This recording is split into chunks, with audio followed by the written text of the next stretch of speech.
Thermodynamics की sorry statistical physics की next class, ठीक है। BSc part second,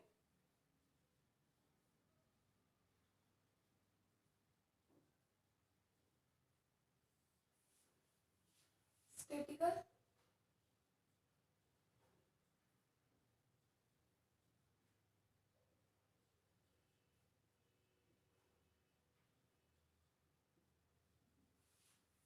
unit third.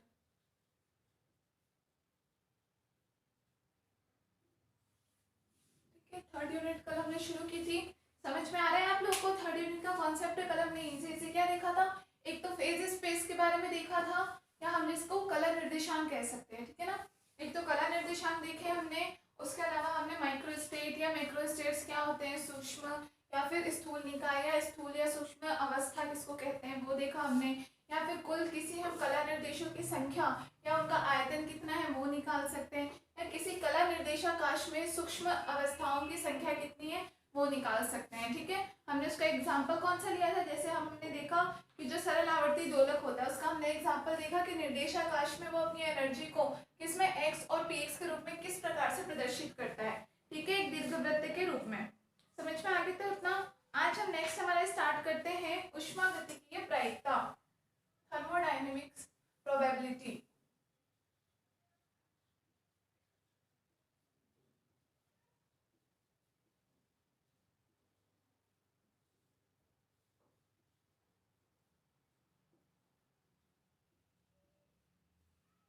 ऊष्मागतिकीय प्रायिकता, ठीक है, थर्मोडायनेमिकल प्रोबेबिलिटी हम जिसे कह सकते हैं।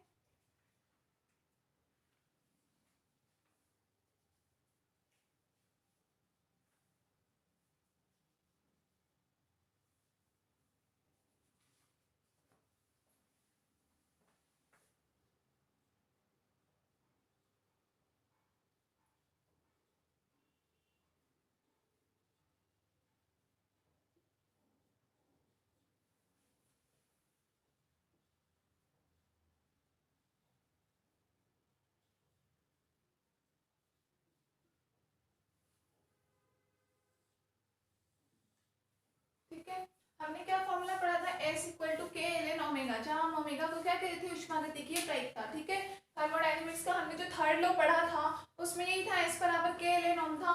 तो अब हम बात करते हैं कि ऊष्मागतिकीय प्रायिकता होती क्या है, या फिर कोई दो अलग अलग ऊर्जा अवस्थाओं की बात करें, क्योंकि यहाँ जैसे हम स्थूल या सूक्ष्म निकाय की बात कर रहे हैं, जैसे कल हमने बताया था कि एक स्थूल निकाय के अंदर क्या था, दो छोटे छोटे माइक्रोस्टेट्स थे, तो किसके बेस पर डिवाइडेड थे, उनका एनर्जी स्टेट अलग अलग था, ऊर्जा स्तर उनके अलग अलग थे, ठीक है। तो अगर एक दो हमारे पास अलग अलग ऊर्जा स्तर है तो इनकी प्रायिकता क्या होगी, या इनकी प्रायिकता का रेशियो क्या होगा, ठीक है। तो हमें ये प्रोबेबिलिटी फाइंड आउट करनी है। तो लिखना स्टार्ट करें, हेडिंग डाल लीजिए ऊष्मागतिकीय प्रायिकता।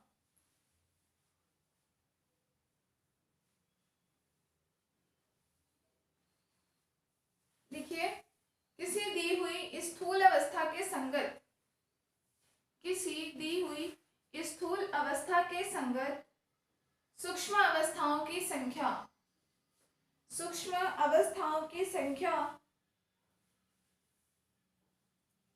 उस स्थूल अवस्था की, उस स्थूल अवस्था की ऊष्मागतिकीय प्रायिकता कहलाती है, ऊष्मागतिकीय प्रायिकता कहलाती है।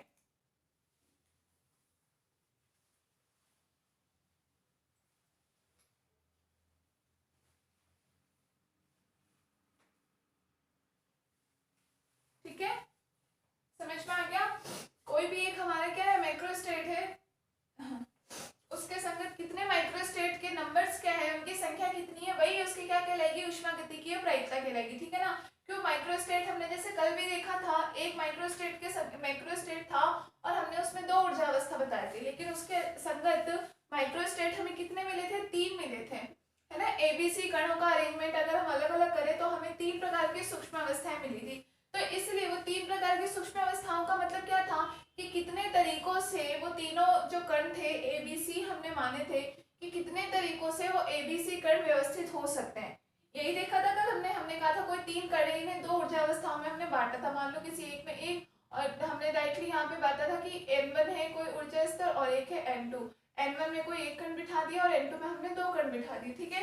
ये तो बात थी ऊपर ऊपर मोटे तौर पर जो चीज दिखती है मतलब माइक्रोस्टेट की। हमने कहा इसके संगत माइक्रोस्टेट की अगर हम बात करें तो क्या होगा, तो उसमें हमें डीपली जाके देखना पड़ेगा कि ये जो नीचे बैठा है n1 में ये कौन सा कण है या ऊपर दोनों कौन से कण बैठे हैं। तो उसके संगत हमें तीन अवस्था मिली। हो सकता है एक बार यहाँ ए बैठा हो, एक और बी बैठा हो, सी बैठा हो और बाकी दोनों उनके ऊपर चले गए। तो तीन प्रकार के। तो एक प्रकार से क्या हो गया, ये तरीकों की संख्या हो गई कि कितने तरीकों से ये हमारी माइक्रोस्टेट्स मिली थी हमें। ये तीनों हमने माइक्रोस्टेट कहा था, मतलब एक माइक्रोस्टेट के संगत हमें तीन माइक्रोस्टेट मिल रही थी। अब ये तीनों माइक्रोस्टेट क्या थी कि इन तीनों कणों को कितने प्रकार से अरेंज किया जा सकता है, उनकी संख्या थी माइक्रोस्टेट। और प्रोबेबिलिटी क्या होती है, प्रोबेबिलिटी भी तो यही होती है, पढ़ते हो आप प्रोबेबिलिटी में कि मान लो किसी भी यही सारे क्वेश्चंस तो पढ़ते हैं हम प्रोबेबिलिटी में कि कोई थैला है उसमें इतने कलर के ये रखें, इतने कलर के ये रखें, किस प्रकार से व्यवस्थित कर सकते हैं, क्रमचय संचय वगैरह जो भी बोलते हैं वो सब। तो प्रोबेबिलिटी भी एक तरीके से यही चीज है, ठीक है ना, कि कितने तरीके हो सकते हैं, संभव तरीके, संभावना क्या क्या हो सकती है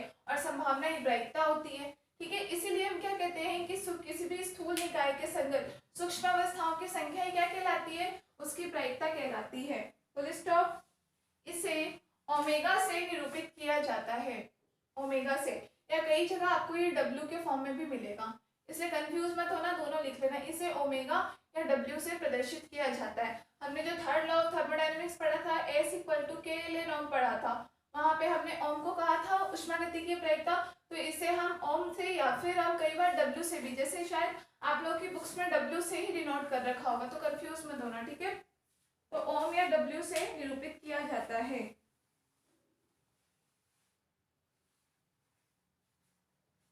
फुल स्टॉप।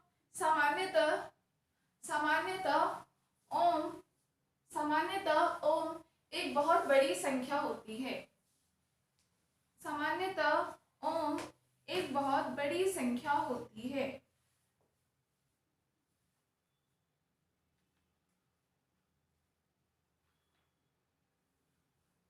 ठीक है, डेफिनेशन हो गई। अब हम इसका फॉर्मूला डिराइव करते हैं कि इस ओम का फॉर्मूला क्या हो।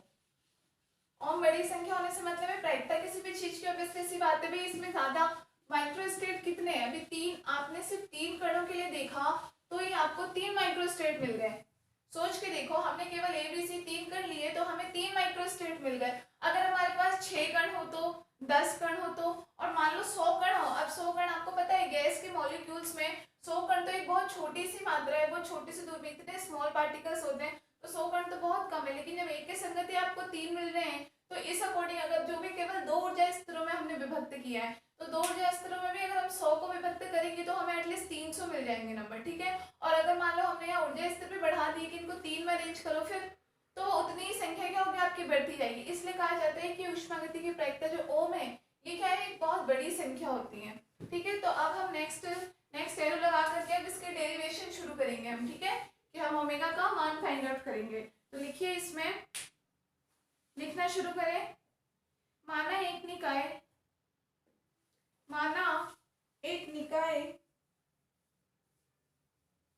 जिसमें कैपिटल एन डिस्टिंग्विशेबल। अब डिस्टिंग्विशेबल को हिंदी में विभेद्य कहा जाता है, तो आप लोग देख लो, आपको जो सुटेबल लगे आप वो लिखो। हिंदी में विभेद्य कहा जाता है। डिस्टिंग्विशेबल, वैसे मुझे यहाँ तक लगता है आप सबको डिस्टिंग्विशेबल का मीनिंग पता होगा, इसीलिए ज्यादा बेटर रहेगा आप लोग ऐसे याद करो, लेकिन आपकी जैसे भी सुविधा हो वैसे लिख लो। डिस्टिंग्विशेबल, डिस्टिंग्विशेबल का मतलब समझते हो ना, सब समझते होंगे कि मान लो मतलब पहचानने योग्य हो, मतलब कि सब कण अलग अलग अपनी कुछ न कुछ आइडेंटिटी रखते हो।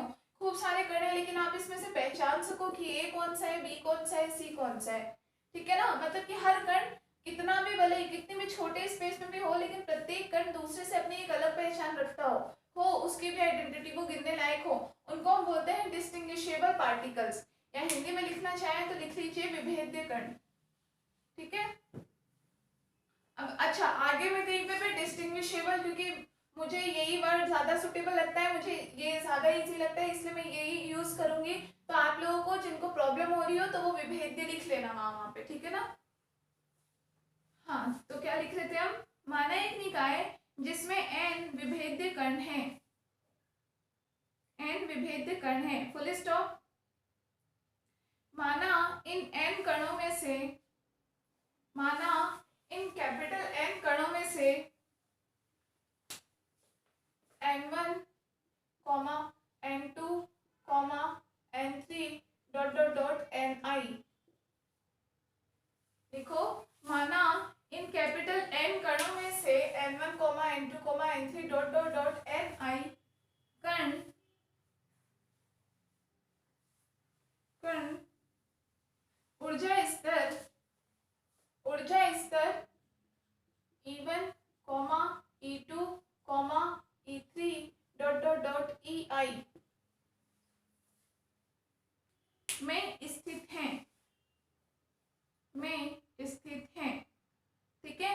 कि वापस एक बार देखना, माना टोटल जो हमने कितने कण माने, कैपिटल N डिस्टिंग्विशेबल पार्टिकल है हमारे पास किसी सिस्टम में, ठीक है। हम अब क्या कह रहे हैं कि माना इन कैपिटल N कणों में से n1, n2, n3 dot dot dot ni जितने भी कुल कण हो, ये सब ऊर्जा कितनी होगी इनकी, E1, E2, E3 dot dot dot ei ऊर्जा स्तर में स्थित हैं, ठीक है। तथा इन ऊर्जा स्तरों के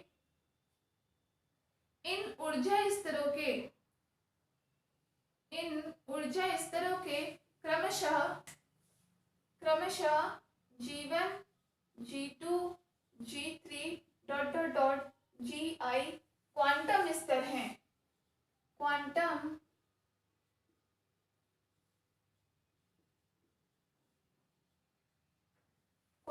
स्तर हैं,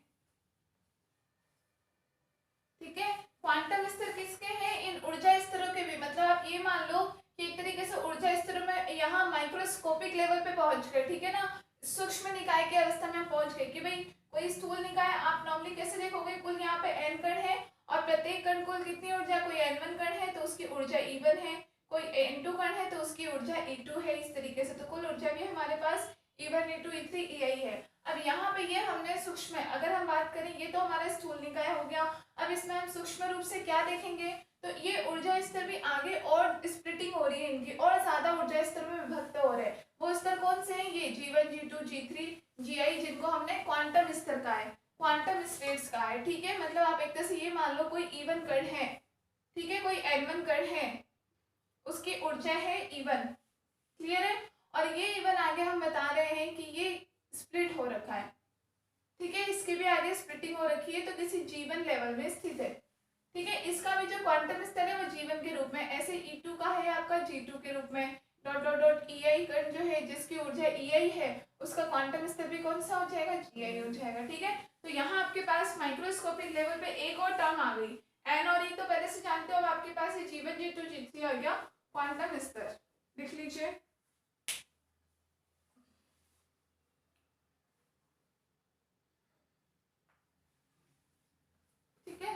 इतना आगे लिखे, चूंकि का साइन बना लिया करो ये वाला, ठीक है।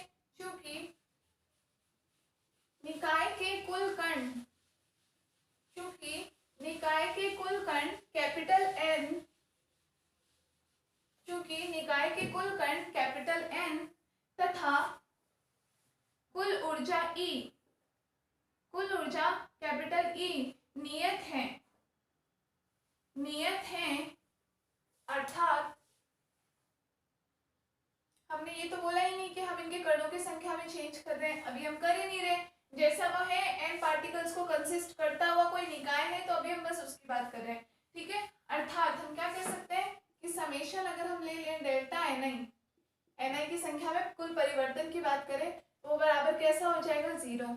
इक्वेशन नंबर 1, डेल्टा ni में अगर हम परिवर्तन की बात करें तो वो बराबर क्या हो जाएगा, 0। और ये बराबर आप लिख सकते हो इसको कैपिटल N के, कैपिटल N कणों में कुल अगर हम इसमें परिवर्तन देखें प्रत्येक कण के सापेक्ष, तो ये कितना हो जाएगा, 0। साथ के साथ हम दूसरी चीज क्या देख सकते हैं, E बराबर हम बात करें तो कुल ऊर्जा हमने कल भी इक्वेशन लिखी थी, कुल एनर्जी किसके बराबर, ei ni के बराबर हो जाएगा, ठीक है।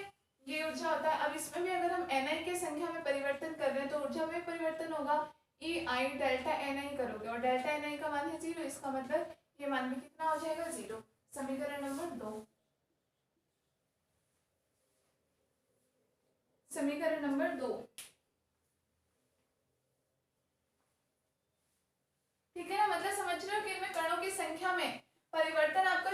होगा, ठीक है ना, मतलब कि वो क्योंकि कर्ण हमने बताया नियत है, तो इनमें जो परिवर्तन की बात है ये नियत है, मतलब यहाँ से आप ये कह सकते हो कि n बराबर आपके पास कैसा रहेगा, नियत रहेगा, n बराबर नियत रहेगा, ठीक है। एक चीज तो ये, और दूसरा आपको ऊर्जा किसके बराबर, कल ही हमने फॉर्मूला लिखा था EI NI के बराबर। अब आप NI में परिवर्तन कर रहे हो तो EI में परिवर्तन होगा, लेकिन NI में परिवर्तन का मान शून्य होता है, इसका मतलब ये पूरा मान भी शून्य हो जाएगा, ये परिवर्तन वाला मान शून्य होगा। इसका मतलब हम क्या कह सकते हैं कि हमारे पास कुल ऊर्जा भी कितनी रहेगी, निकाय की नियत रहेगी, ठीक है। मतलब हमें इस अवस्था में प्रायिकता का मान ज्ञात करना है, जब हम ना वहां कणों की संख्या में परिवर्तन कर रहे हैं ना उनकी ऊर्जा में परिवर्तन कर रहे हैं, ठीक है, इतनी बात।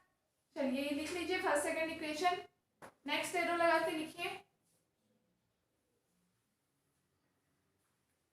लिखिए कुल तरीकों की संख्या, कुल तरीकों की संख्या जिनके द्वारा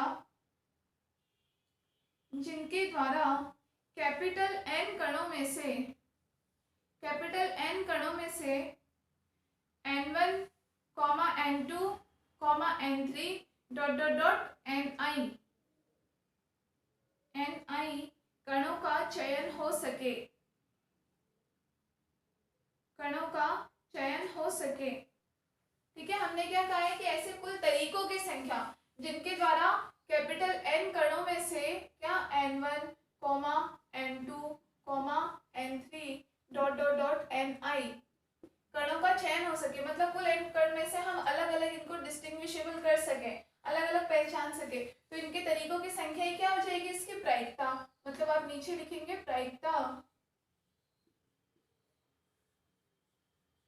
ओम बराबर कितना हो जाएगा, कुल कण हमारे पास कितने हैं n, तो factorial n upon factorial n1 factorial n2 factorial n3 dot dot dot factorial ni,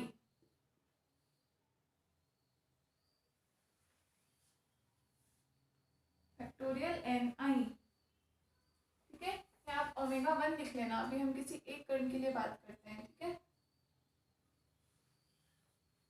समझ में आ गया। तो ये एक तरीके से आपको किसके जैसा लग रहा है, कुल तरीकों की संख्या जो हम परम्यूटेशन लेते हैं, परम्यूटेशन ऐसे ही लेते हैं ना, कोई मान लो 3p2 है तो इसका मीनिंग क्या होता है, या मान लो 6p2 है तो इसका मीनिंग क्या होता है, यही तो लिखते हैं फैक्टोरियल 6 अपॉन फैक्टोरियल 2 और फैक्टोरियल 6 माइनस 2 मतलब फैक्टोरियल 4 के बराबर लिखते हैं। तो ये कुल कणों की संख्या आपके पास आ गई, इसको भी हम खोल के रख देते हैं, तो क्या मान हो जाता है फैक्टोरियल 2 इंटू में 1 के बराबर, ठीक है, और इंटू में आपके पास ये फैक्टोरियल 4 का मान क्या आ जाता है 4 इंटू 3 इंटू 2 इंटू 1, मतलब हर एक को अलग अलग करके लिख देते हैं। उस रूप में ही हमने यहाँ पे कुल इनके तरीकों की संख्या की बात की, ठीक है, और कुल तरीकों की संख्या ही आपको पता है प्रायिकता होती है, हम पहले भी डिस्कस कर चुके हैं, कल जैसे हमने देखा था तीन कणों को अलग अलग प्रकार से पहचानने की, उनको हम डिस्टिंग्विशेबल कर सके, उसके तरीकों की संख्या कितनी थी, 3 थी, जो उनकी माइक्रोस्टेट्स कहलाई थी, सूक्ष्म अवस्थाएं कहलाई थी, और वो सूक्ष्म अवस्था ही हमने अभी पढ़ा प्रायिकता के बराबर होती है, ठीक है। तो ओमेगा 1 बराबर फैक्टोरियल n अपॉन दिस, या इस तरीके से हम क्या लिख सकते हैं, अब यहाँ पे देखेंगे हम कि ये जो जितने भी कण हैं इन सबका क्या हो रहा है, यहाँ पे मल्टीप्लाई हो रहा है, मल्टीप्लाई में होते हैं तो इन सबकी मल्टीप्लाई को हम पाई से प्रदर्शित करते हैं, मतलब हमारे पास फॉर्मूला क्या बन जाएगा, ओमेगा 1 बराबर फैक्टोरियल n अपॉन में पाई i इंटू में n i फैक्टोरियल,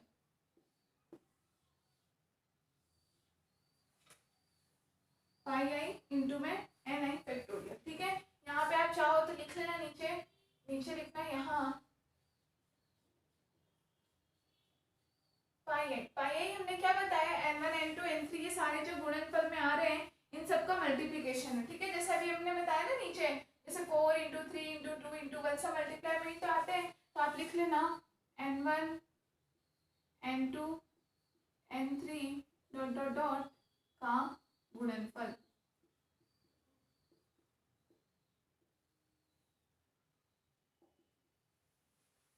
ठीक है। तो ओमेगा 1 बराबर, और ये फॉर्मूला आपको ध्यान रखना है, यही एक तरीके से आपके प्रायिकता का मेन फॉर्मूला है, ठीक है ना। आपके न्यूमेरिकल्स अभी आते हैं या नहीं मुझे नहीं पता, लेकिन फ्यूचर में भी अगर आपको ये पढ़ेंगे तो प्रोबेबिलिटी से रिलेटेड आपको फॉर्मूला ये यूज में लेना पड़ेगा, ठीक है, लिख लीजिए।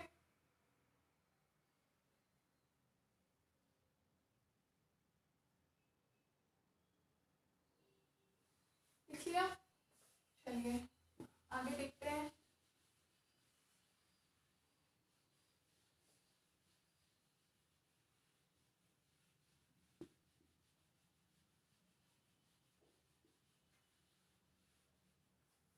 लिखेंगे अब नेक्स्ट एरो लगा करके लिखिए। माना कैपिटल Ni कणों को GI क्वांटम स्तरों में डिस्ट्रीब्यूट किया जाता है या वितरित किया जाता है। माना Ni कणों को GI क्वांटम स्तरों में डिस्ट्रीब्यूट किया जाता है। ठीक है, एम्प्लाइज हम क्या लिख सकते हैं इसे, GI की पावर Ni। कुल GI स्तर है और उनमें कणों की संख्या है हमारी Ni। लिख लीजिए यही लगा के, एम्प्लाइज GI की power Ni।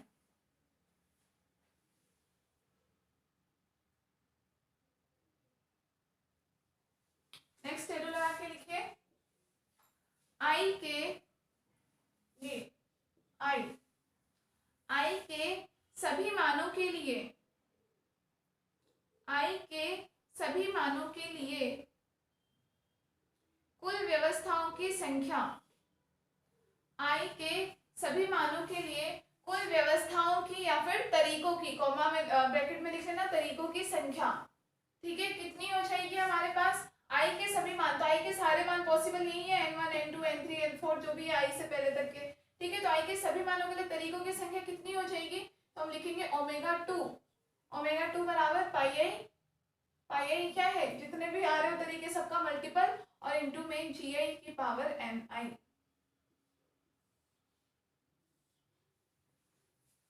Omega 2 equal to pi I into GI की पावर Ni।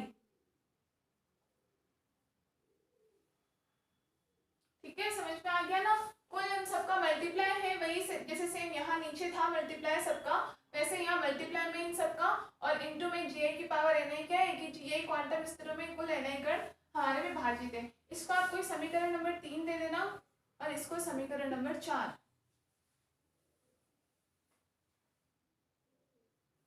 लिख लिया। नेक्स्ट एरो डाल के लिखिए। कुल तरीकों की संख्या कॉमा जिनके द्वारा सभी कैपिटल N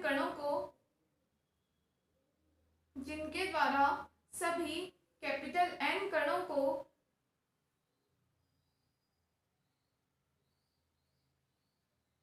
कॉमा सभी क्वांटम स्तरों में विभाजित किया जा सके, सभी क्वांटम स्तरों में विभाजित किया जा सके।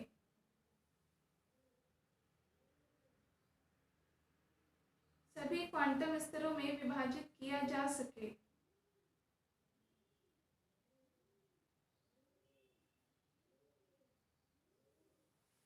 ठीक है, तो ऐसे कुल तरीकों की संख्या कितनी हो जाएगी हमारे पास, मतलब ओमेगा जो फाइनल ओमेगा बराबर कितना है ना हमारे पास, ओमेगा 1 इंटू ओमेगा 2 के बराबर। क्लियर है, कुल तरीकों की संख्या जिनके द्वारा इन Ni कणों को अब क्वांटम स्तर में हम विभाजित कर देंगे, तो ओमेगा 1 का मान हमारा कितना आया हुआ है, factorial n upon pi I factorial Ni।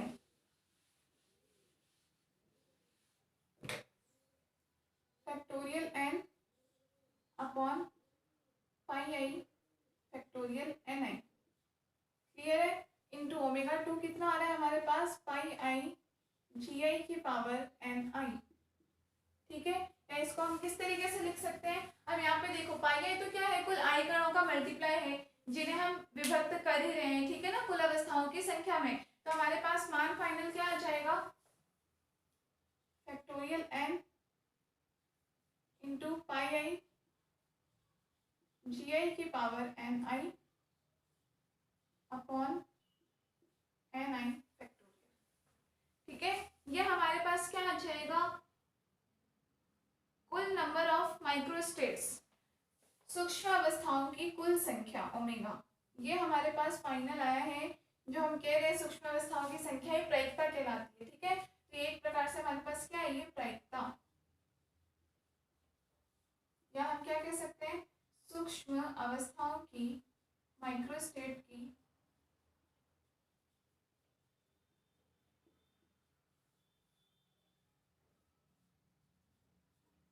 कुल संख्या। सूक्ष्म अवस्थाओं की कुल संख्या लिख लीजिए।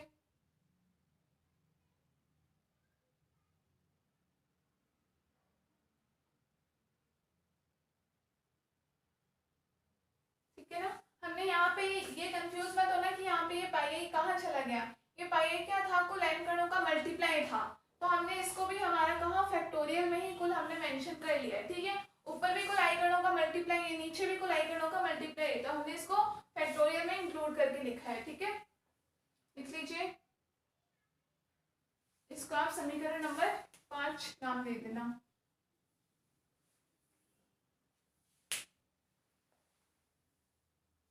देखिए समीकरण 5, समीकरण 5 n कणों के लिए, कैपिटल n कणों के लिए मैक्सवेल बोल्ट्जमान का वितरण नियम कहलाता है। मैक्सवेल बोल्ट्जमान का वितरण नियम,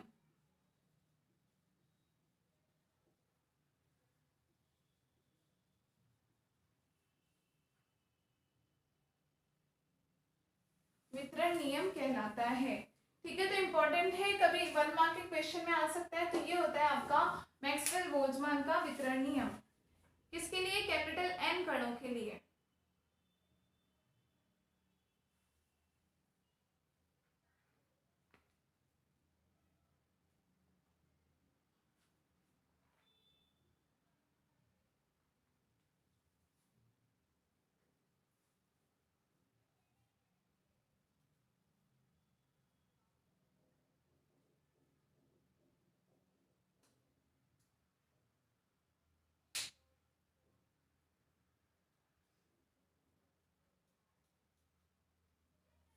लिख लिया।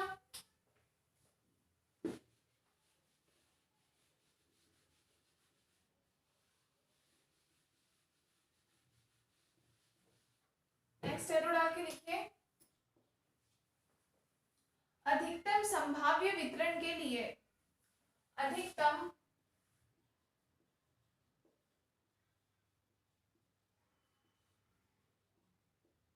संभाव्य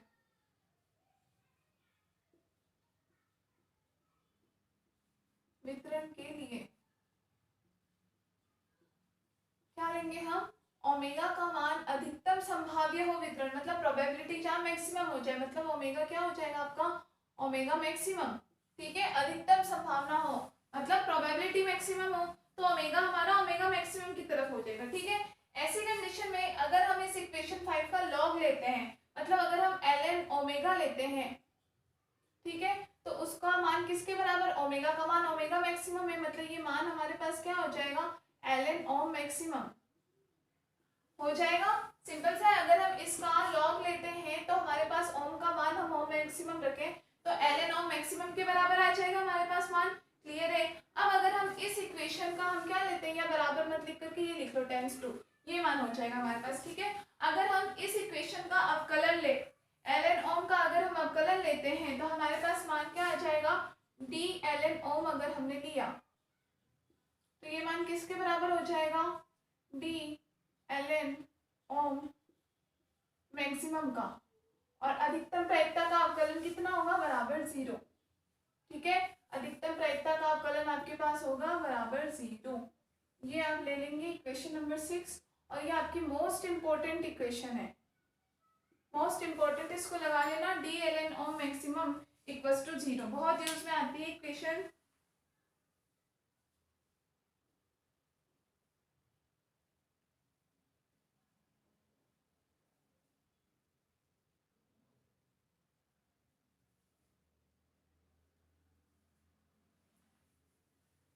ठीक है, और दूसरा अगर आप यहाँ पे इसका ओम ले रहे हो तो यहाँ पे दोनों तरफ ही लॉग लिया होगा, तो इसका हमारे पास मान कितना आएगा, तो हमने कहा इस इक्वेशन का हमने लॉग लिया ln ओम आया, और अधिकतम संभाव्य अवस्था के लिए ओम कितना होगा, ओम मैक्सिमम होगा, प्रोबेबिलिटी हमारी मैक्सिमम होगी। ठीक है, इसका मतलब ln ओम मैक्सिमम के बराबर आएगा, और हमने इसका अवकलन भी ले लिया जो कि 0 के बराबर आएगा। ठीक है, इसका मतलब क्या हो गया कि ये ln ओम मैक्सिमम का मान हमारे पास कैसा होना चाहिए, नियत होना चाहिए। ठीक है ना, अगर उसका अवकलन उसमें चेंज 0 है, इसका मतलब मान हमारे पास नियत होना चाहिए। दूसरा, इसका वैल्यू हमारे पास यहाँ से क्या आया होगा, समेशन डी एन आई, हमने क्या लिया होगा, इधर भी पूरे का अवकलन लिया होगा हमने, तो समेशन डी एन आई क्या मान आ जाएगा हमारे पास, D N I upon G I.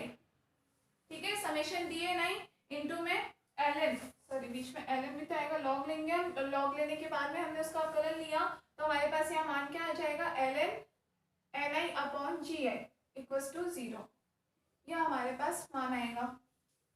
Clear है, इसको आप लिख लीजिए समीकरण नंबर 7। इसका जो रिजल्ट है हमारे पास एक्चुअली में वो ये रिजल्ट है, D L N O maximum, और इसका मान हमारे पास क्या है, तो इधर पहले हमने लॉग लिया होगा, तो लॉग से हमारा मान क्या आ जाएगा, एम की power N, N log M के रूप में आ जाएगा। ठीक है, तो मान हमारा एन आई अपॉन जी आई, और इंटू में आगे एन आई हमारा एज इट इज आ रहा है। ऐसी कंडीशन में पाई आई को हम हटा दें, क्यों, क्योंकि पाई आई उन सब नंबर्स का मल्टीपल ही तो है, इसका मतलब कोई ना कोई कांस्टेंट वैल्यू होगा जो कि आगे आ जाएगा। ठीक है, इसलिए पाई आई हम ऐसी कंडीशंस में नहीं लेते हैं। और दूसरा, हमने फिर उसका क्या किया, अवकलन किया हुआ है, तो ये डी हमारे पास ये माना जाएगा, लिख लीजिए।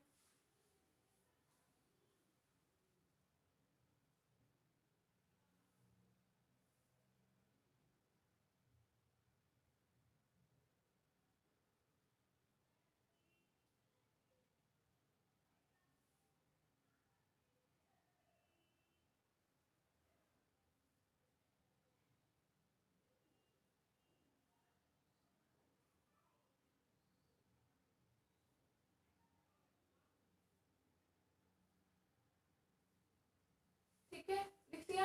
अब आपको समझ में नहीं आया होगा कि ये पूरा मान किस तरीके से आ गया। ठीक है, तो उसके लिए अब हम लॉग लेकर के चलते हैं। हमने क्या किया था, हमारे पास इक्वेशन नंबर आई थी, देखो 5 आई थी। ठीक है ना, ये डायरेक्ट मैंने आपको इसलिए लिखवाया है क्योंकि आप लोगों के सिलेबस के अकॉर्डिंग डायरेक्ट वैल्यूज है। ठीक है, उतना डिटेल में नहीं पूछा जाता, लेकिन एक अप्रोक्सीमेशन जो हम इसमें यूज में लेते हैं, जिसको हम स्टर्लिंग अप्रोक्सीमेशन बोलते हैं, वो इसको सॉल्व करने पर ही यूज में आता है, और वो आपके सिलेबस में है, इसलिए हम इसको थोड़ा डिटेल में अब पढ़ेंगे। ठीक है, तो अभी तो हमने मेन जो याद रखने वाली चीज है वो बातें बताइए कि हमारे पास कुल प्रायिकता का मान आया, जिसको हमने मैक्सवेल-बोल्ट्जमान वितरण कहा। ठीक है, फिर हमने कंडीशन ली अधिकतम संभावना के लिए, मतलब जब प्रोबेबिलिटी अपनी मैक्सिमम पर हो, तब अगर हम इस इक्वेशन का लॉग लेते हैं तो हमारे पास लॉग भी मैक्सिमम के बराबर आएगा। ठीक है, और लॉग लेकर के फिर हम इस इक्वेशन का डिफरेंशियल कर देते तो मान हमारे पास 0 आएगा। और वो मान क्या आया हमारे पास, इसका लॉग लेकर के डिफरेंशियल करने पे मान आया हमारे पास ये जो समीकरण 7 है। ठीक है, अब बात ये है कि ये मान कैसे आ गया, तो सिंपल सी बात है, आपको सॉल्व करके देखना पड़ेगा। पहले इसका लॉग लो और उसके बाद उसका डिफरेंशियल करके देखो कि ये इक्वेशन नंबर 7 हमें मिलता है या नहीं। तो अब हम वो करके देखते हैं। ठीक है, तो इतना आप लोगों ने नोट कर लिया। देखते हैं ये समीकरण 7 के बराबर हमें मान मिलता है या नहीं।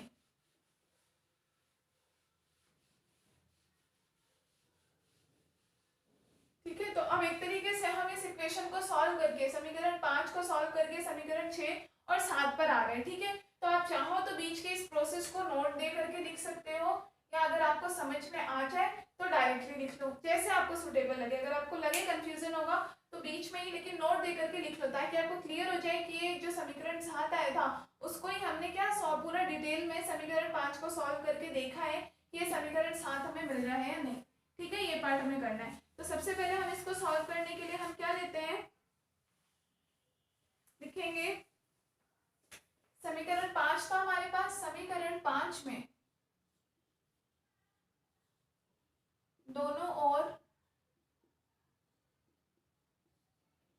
लॉग लेने पर, ठीक है, लॉग लिया, लघुगणक जो भी लिख लो आप, हिंदी में लिखना चाहो तो लघुगणक लिख लो, लॉग लेने पर।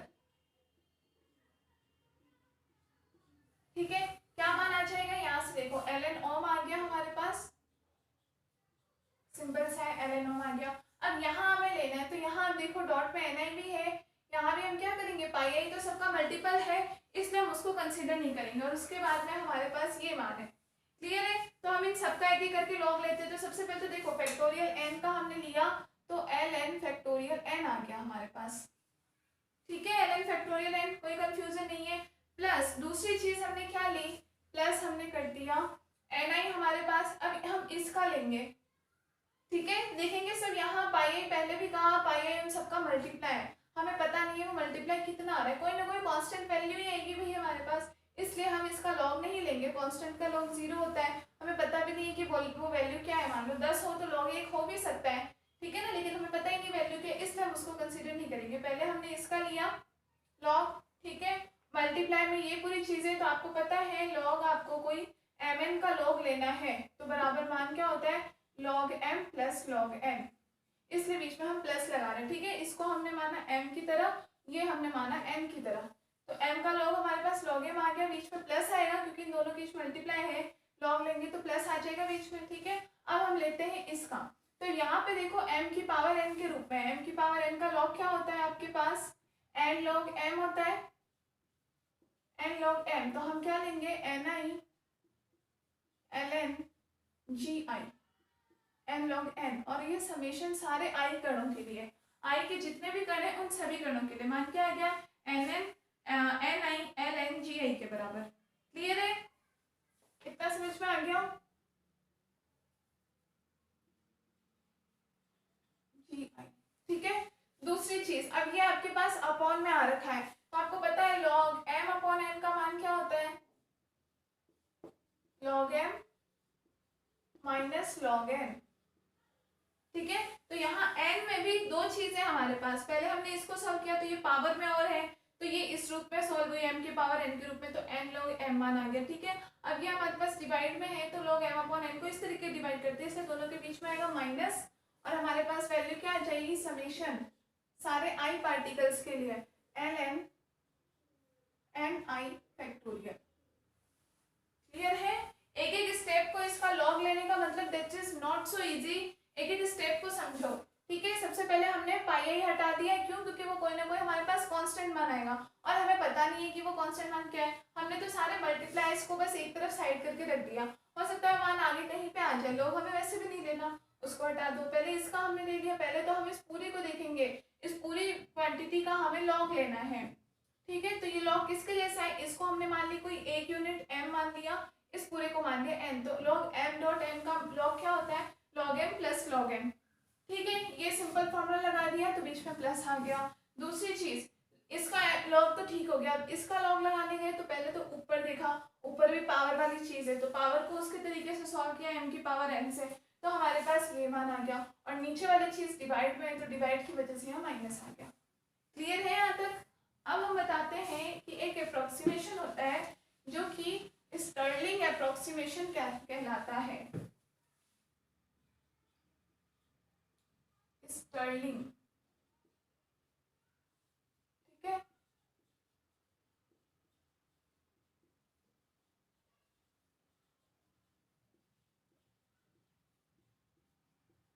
स्टर्लिंग अप्रोक्सीमेशन से सन्निकट मान के लिए हम लगाते हैं। ये क्या होता है, जब हमें कोई बहुत बड़ी संख्या का लॉग लेना होता है, उसको सॉल्व करने के लिए हम ये फॉर्मूला यूज में लेते हैं, ठीक है। ये फॉर्मूला क्या होता है कि किसी भी, मान लो x कोई वैल्यू है जो x फैक्टोरियल है और इसका आपको लॉग लेना है, किसी x फैक्टोरियल का लॉग लेना है, तो ये मान आपके पास किसके बराबर आ जाता है, x ln x minus x, इस फॉर्म में आप सॉल्व कर सकते हैं, ठीक है, ln फैक्टोरियल x को। तो हम यहाँ देख सकते हैं हमारे पास ln फैक्टोरियल n आ रहा है, यहाँ पे भी हमारे पास ln फैक्टोरियल n आ रहा है, ठीक है ना। तो ये बड़ी, क्योंकि फैक्टोरियल में आपको पता है एक बड़ी क्वांटिटी होती है, उसको सॉल्व करने का तरीका है स्टर्लिंग अप्रोक्सीमेशन, ठीक है।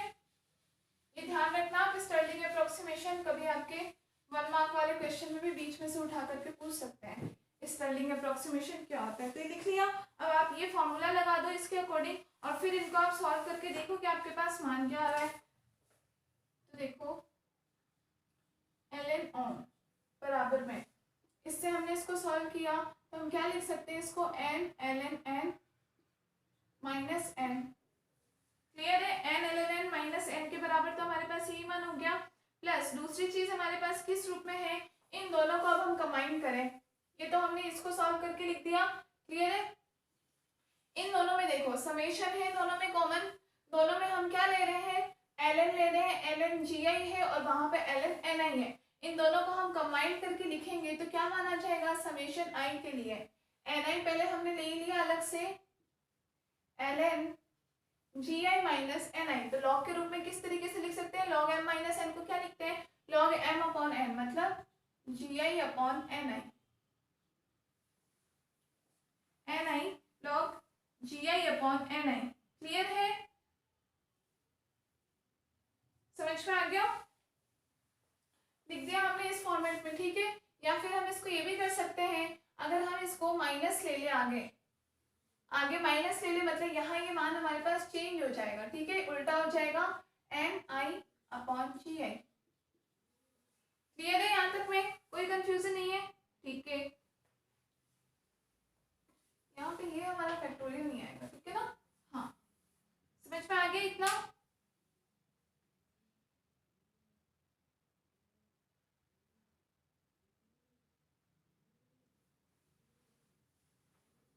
नोट कर लीजिए इतना। आगे हम क्या करेंगे, इसका अवकलन ले लेते हैं। अब हमने यही किया था, हमारी इक्वेशन नंबर जो 5 था, पहले तो हमने उसका लॉग ले रखा था, बाद में हमने उसको डिफरेंशिएट कर रखा था, तो अब हमने लॉग ले लिया, लॉग लेकर के सॉल्व कर लिया, ये मान आ गया। अब इस पूरी वैल्यू का हम अवकलन कर देते हैं। अवकलन करने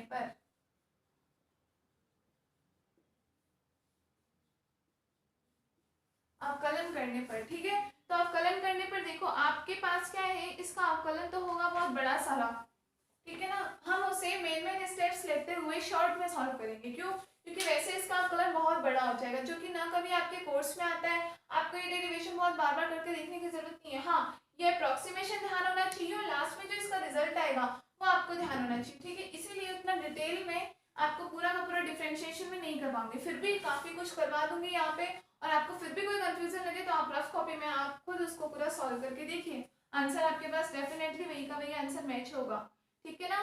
तो चलिए, तो हम क्या करते हैं यहाँ पे, सबसे पहले हम इनका लेकर के देखते हैं, लॉग लेकर के देखते हैं, ठीक है, सॉरी डिफरेंशिएट करते हैं। तो देखो इधर डिफरेंशिएट किया हमने डी ln ओम बराबर, इधर हम डी एन ln n का ले लें माइनस, क्लियर है, डी पूरे का ले लिया हमने, n ln n का ले लिया, ठीक है, माइनस यहाँ पे हम बात करते हैं, ये n कहाँ से आ गया, x ln x माइनस इसके रूप में हमने लिखा है, ठीक है, इसका d ले लिया हमने dn, ठीक है, प्लस, अब यहाँ पे देखो आपके पास मल्टीप्लाई में है दो, मल्टीप्लाई का डिफरेंशिएशन हम कैसे करते हैं, एक का करते हैं u डॉट v का डिफरेंशिएशन आप कैसे करते हो, u डॉट v का पहले आप u एज इट इज लिख देते हो, dv का कर देते हो, प्लस फिर v एज इट इज लिख देते हो और u का कर देते हो, ठीक है। सेम तरीके से हम यहाँ करेंगे, तो देखो समेशन i, पहले यहाँ देखेंगे सब, पहले ni का कर रही हूँ मैं, ठीक है, ni का किया तो क्या हो गया ये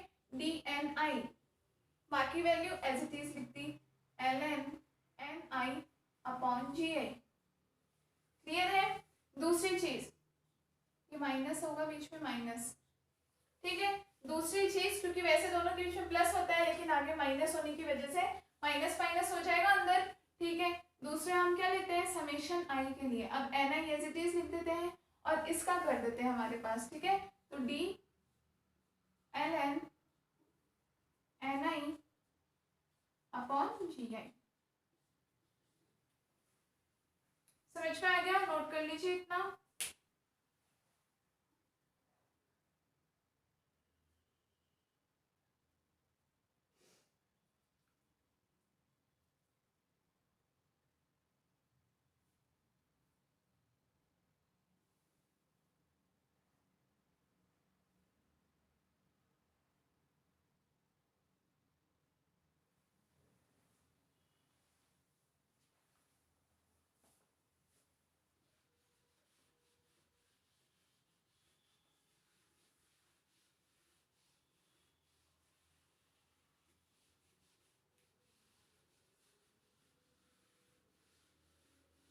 चलिए, अब यहाँ देखिए सबसे पहले, अब हम एक एक स्टेप को यहाँ सॉल्व करके लिखें। ये तो हमारा डी ln ओम है ही,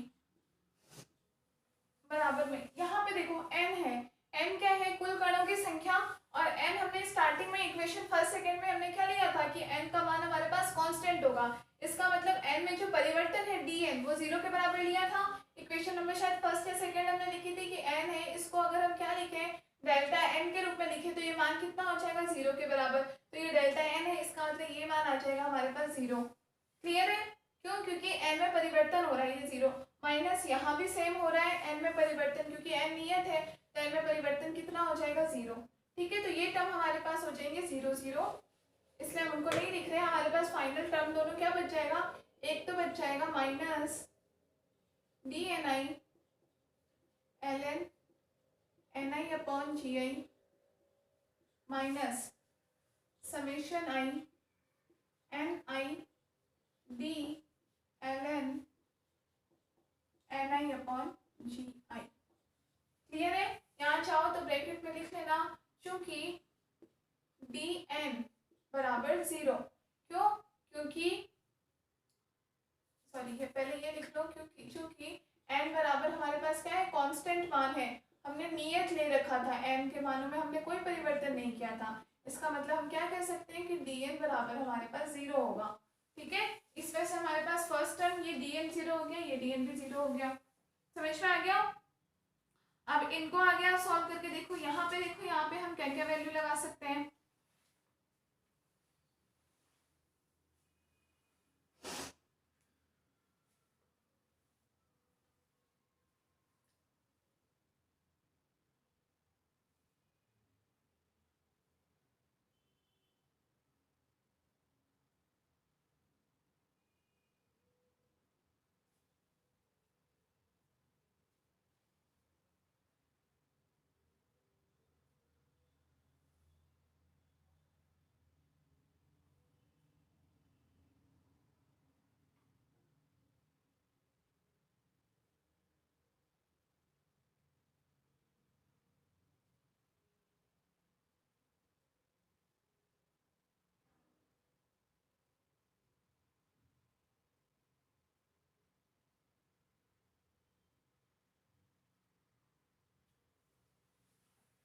चलिए नेक्स्ट देखिए, तो अब हम इनका डिफरेंशिएशन थोड़ा और सॉल्व करके देखते हैं इसको।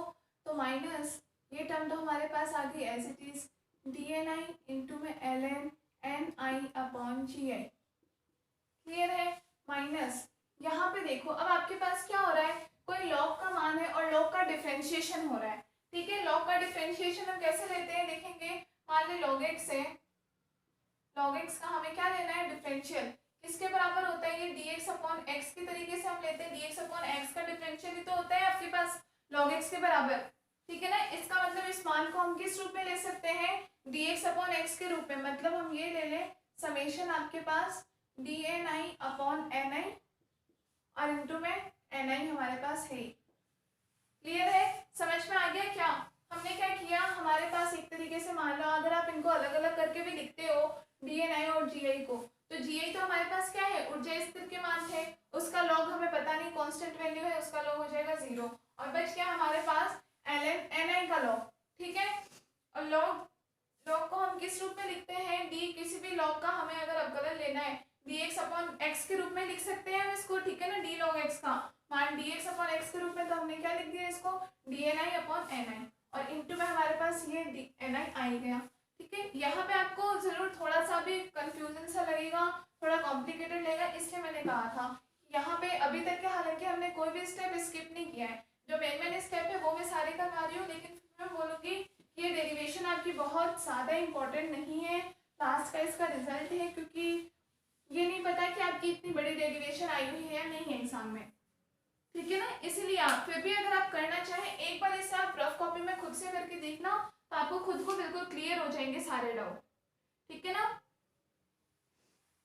चलिए तो अब आप देखो, यहाँ से हमारा एन आई से एन आई तो कैंसिल हो गया, हमारे पास ओनली क्या बच जाएगा डी एन आई के बराबर, और फर्स्ट वैल्यू हमारे पास एज इट इज आई गई, क्या मान बचेगा summation I D N I L N N I upon G I minus summation D N I के बराबर। क्लियर है? डी एन आई का मान हमने फिर से किसके बराबर बताया था, एन आई कॉन्स्टेंट था, इसका मतलब हमारे पास डी एन आई का मान फिर 0 हो जाएगा। ब्रैकेट में हम लिख लेंगे चूंकि एन आई कैसा था हमारे पास नियत, ठीक है, एम्प्लाइज DNi कैसा हो जाएगा, इसका समेशन भी ले लो सारे आई कणों के लिए बराबर 0। तो हमारे पास मान क्या बच जाएगा, DLn का माइनस समेशन आई DNi ln ni upon gi। और यही शायद हमारी समीकरण 7 थी, आप देख सकते हो यही थी हमारी समीकरण नंबर 7। तो यहाँ से हमारे पास फिर से यही का यही मान आ गया। क्लियर है, इस तरीके से हमने उस इक्वेशन को सॉल्व कर रखा था। ठीक है, समझ में आ गया, हमने उस इक्वेशन को सॉल्व इस तरीके से करके और हमने ये मान लिख दिया था बराबर 0। हमने क्यों लिखा था, क्योंकि हमने बताया था कि लॉग का जो डिफरेंशियल होता है वो किसके बराबर होता है, 0 के बराबर। मतलब हम इसे इस रूप में भी लिख सकते हैं कि summation DNi ln ni upon gi बराबर हो जाएगा 0। क्यों, क्योंकि लॉग का डिफरेंशिएशन हम पहले ही बोल चुके हैं, मैक्सिमम हो ओम का मान अगर हम मैक्सिमम भी ले ले तो इसका मान 0 हो जाएगा, और माइनस है तो इसको भी 0 के उधर भेज देंगे तो ये मान हमारे पास आ जाएगा। ठीक है, नीचे लिख लेना जो कि समीकरण 7 है। ठीक है, और ब्रैकेट में यहाँ लिख लेना आप, चूंकि लॉग का डिफरेंशियल ln ओम का किसके बराबर आएगा, 0 के बराबर। लिख लीजिए इतना।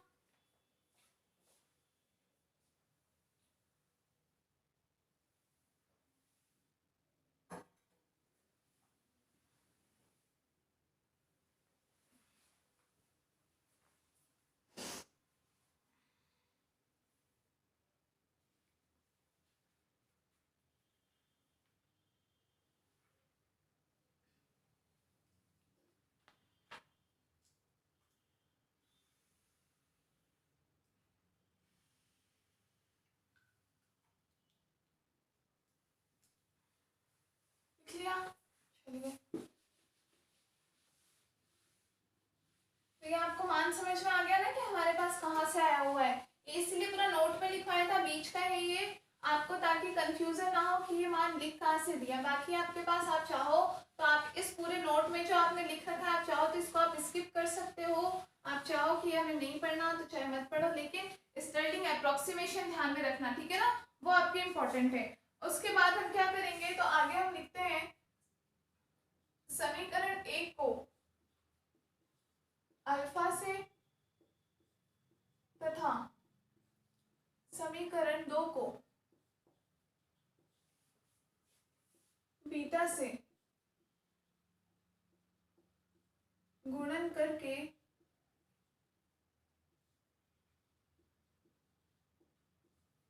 समीकरण, ये वाली समीकरण हमारी कौन सी थी, समीकरण 7 थी, जो भी हो उसमें लिख लेना समीकरण 7 में जोड़ने पर, ठीक है, अल्फा बीटा क्या है, कोई कांस्टेंट है, आप समझ गए होंगे, उनसे मल्टीप्लाई कर दें। तो समीकरण 1 आपकी क्या थी, DNi के बराबर थी, एक थी समीकरण 1 DNi जो आपने बराबर 0 बताया था, इसको अल्फा से मल्टीप्लाई कर दिया, प्लस इक्वेशन नंबर 2 कौन सी थी आपके पास, एनर्जी और नंबर ऑफ पार्टिकल दोनों के लिए, ठीक है ना, समेशन i ei DNi यही थी, इसको हमने बीटा से जोड़ दिया, ठीक है, और प्लस समीकरण 5 में जोड़ दिया, सॉरी समीकरण 7 में, तो DNi ln ni upon gi, ठीक है, और कुल ये सारे माने 0 0 0 के बराबर ही हमने किए थे, तो ये टोटल वैल्यू हमारे पास किसके बराबर हो गई, 0 के बराबर, ठीक है। तो हम यहाँ से क्या करें, एक तो देखो हम सब में से समेशन कॉमन कर लेते हैं, ये भी आई के लिए है, समेशन आई हमने कॉमन कर लिया, दूसरी चीज हमें कॉमन क्या आ रही है, DNi भी कॉमन आ रहा है, तो हम इसमें से DNi कॉमन ले लेते हैं, तो यहाँ तो केवल क्या बचेगा अल्फा, प्लस यहाँ क्या बचेगा बीटा इंटू ei के बराबर, प्लस यहाँ क्या बचेगा आपके पास ln ni अपॉन gi, ठीक है, इंटू में DNi बराबर 0। क्लियर है, यहाँ से हो जाएगा इस रूप में, ठीक है। अब हमने क्या बताया था कि DNi जो है, DNi के बराबर में 0 कि ni में हमने परिवर्तन बताया था, तो ni में परिवर्तन तो शून्य था नहीं, क्यों, क्योंकि ni कैसा था, नियत था, ठीक है ना, तो चूंकि DNi not equal to 0, ni नियत है तो उसमें परिवर्तन का मान शून्य होगा, इसका मतलब ये पूरा मान 0 के बराबर होगा, ठीक है। तो हम क्या लिख सकते हैं, implies alpha plus beta ei plus ln ni upon gi equals to 0। ठीक है, दोनों में से कोई एक मान होगा 0 के बराबर, ये तो 0 हो नहीं सकता, तो बाकी की पूरी वैल्यू हमारे पास हो जाएगी 0 के बराबर। ठीक है, तो यहाँ से हम ln ni अपॉन जी आई यहाँ रख लेते हैं और बाकी दोनों को हम उधर साइड भेज देते हैं। तो क्या मान रह जाएगा हमारे पास, माइनस का अल्फा प्लस बीटा ई आई। नोट कर लीजिए इतना, फिर आगे और थोड़ा सा सॉल्व करेंगे हम इसे। एक और स्टेप है, यही लिख लेते हैं। हमारे पास क्या है, ये जी आई है, अगर हम दोनों तरफ यहाँ पे एंटी लॉग ले लेते हैं, ठीक है, एंटी लॉग ले लें तो क्या मान हो जाएगा हमारे पास, एन आई अपॉन जी आई बराबर ई की power minus alpha plus beta E आई।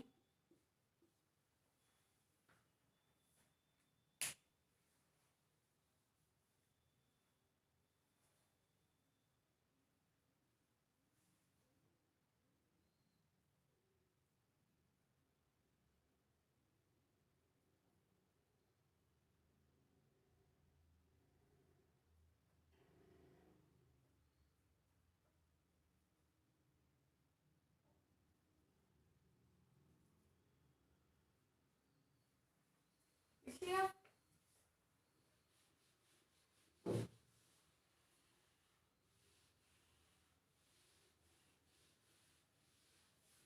तो यहाँ से हम एन आई बराबर क्या लिख सकते हैं, एन आई बराबर जी आई को भी इधर भेज देते हैं, तो जी आई ई की power minus alpha plus beta E I. ठीक है, या एन आई बराबर हम कोई कांस्टेंट मान लेते हैं जी आई और ई की पावर माइनस अल्फा को, तो क्या बच जाएगा, ए हमने कोई कांस्टेंट मान लिया, बच क्या गया ई की पावर माइनस बीटा ई आई के फॉर्म में एन आई का मान। ब्रैकेट में लिख लेना आप, जहां ए बराबर क्या है हमारे पास, जी आई इंटू ई की पावर माइनस अल्फा। दोनों को अलग करोगे ना, ई की पावर माइनस अल्फा और ई की पावर माइनस बीटा, ये तो यही रखा, बाकी मान को हमने भेज दिया उस फॉर्म में। ठीक है, या इसको हम ये भी लिख सकते हैं, एन आई का अगर हम समेशन ले ले आई कणों के लिए तो किसके बराबर आ जाएगा मान, ए के बराबर, सॉरी एन के बराबर, और एन बराबर क्या लिख सकते हैं हम, ए समेशन इधर भी ले ले ई की पावर माइनस बीटा ई आई के फॉर्म में। ठीक है, मतलब एन आप बराबर आपके पास ये जो फाइनल रिजल्ट आया है ई की पावर माइनस बीटा ई आई, यह हमारे पास आ जाएगा कुल कणों की संख्या के रूप में। ठीक है, कैपिटल एन जो हमने कुल कणों की संख्या ली थी। ठीक है, लिख लीजिए इसको, कोई आप नेक्स्ट समीकरण दे देना। समीकरण अभी हमारे पास कितने हुए, शायद 7 हुए, इसको कोई समीकरण नंबर 8 दे देना। कुल कणों की संख्या आ गई हमारे पास। ठीक है, और यहाँ ये जो हमारे पास समेशन आया है, समेशन ई की पावर माइनस बीटा ई आई, इस पूरे मान को हम किसी z के बराबर बोलते हैं। आपकी स्टैटिकल फिजिक्स में ये z का मान होता है, जहां z बराबर क्या होता है, समवितरण फलन, समवितरण फलन का मान होता है ये z बराबर समेशन e की power minus beta E I. ठीक है, z बराबर क्या होता है, समवितरण फलन। यहाँ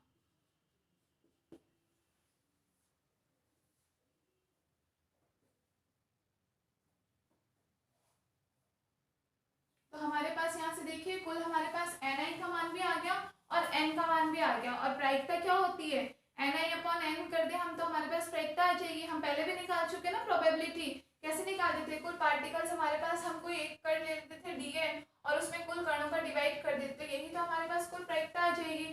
तो इतना लिख लीजिए, इस तरीके से हम प्रायिकता निकाल लेंगे।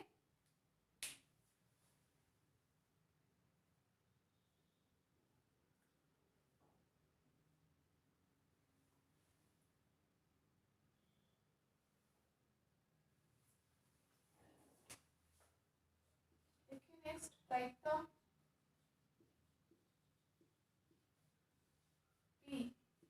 किसी ई आई ऊर्जा वाले कण के लिए। ठीक है, तो हमारे पास मान क्या आ जाएगा, अगर हम ये करते हैं एन आई अपॉन एन के बराबर, तो P बराबर हमारे पास कितना आ जाएगा, एन आई का मान रख दो ए ई की पावर माइनस बीटा ई आई, और अपॉन में ए समेशन ई की पावर माइनस बीटा ई आई। तो आप यहाँ देख रहे हो ना, केवल एक समेशन लगने से ही रिजल्ट चेंज हो गया। यहाँ पे दोनों में फर्क क्या है, बस यहाँ पे ये सिंगल एक आई वे कण के लिए है, ये कुल कणों के लिए है, इस कारण यहाँ ओनली ई की पावर माइनस बीटा ई आई, जबकि यहाँ पे समेशन लग गया। अब समेशन लगने के कारण ये मान तो हमारे पास क्या बन गया, संवितरण फलन बन गया। और ये जो केवल मान होता है इसको हम बोलते हैं बोल्ट्जमान फैक्टर के बराबर। अभी देखेंगे, देखो ए से ए यहाँ कैंसिल हो गया, तो आपके पास फाइनल प्रोबेबिलिटी आपकी क्या आ गई,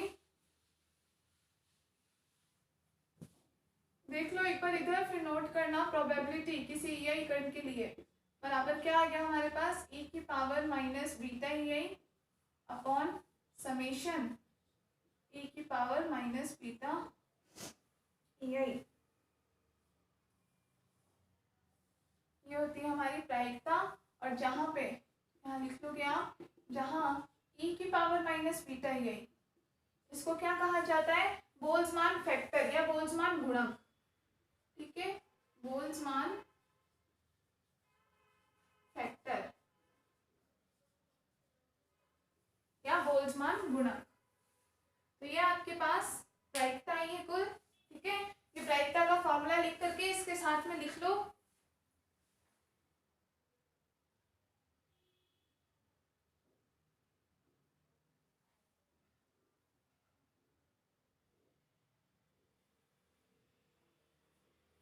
प्रायिकता किस चीज की आई है लिखना है इसके साथ में नोट करके, किसी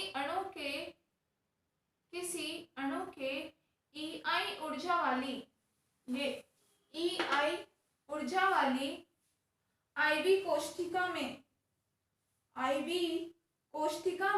होने की प्रायिकता, IB कोष्ठिका में होने की प्रायिकता।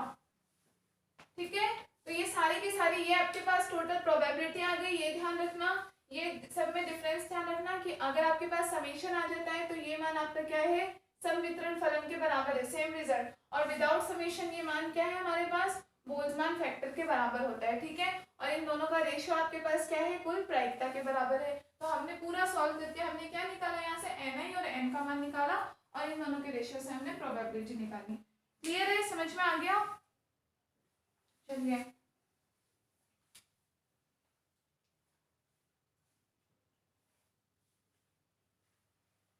लिखिए,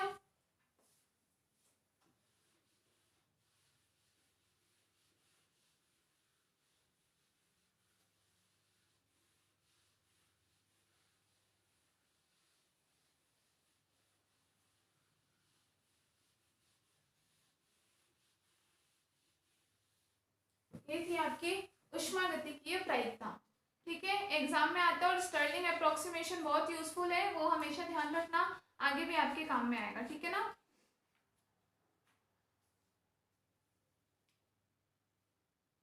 अच्छा, अभी आपने जो डेरिवेशन लिखी उसी में आगे एक एरो दे करके और लिखना। प्रायिकता में हमने दो अगर अलग अलग ऊर्जा के लिए ले तो उनका अनुपात भी हम देख लेते हैं क्या होगा। तो हम क्या लिख सकते हैं, इवन व, आपने लास्ट लिखा ना नेक्स्ट, उसके बाद में ही लिखना इवन व E2 ऊर्जा वाली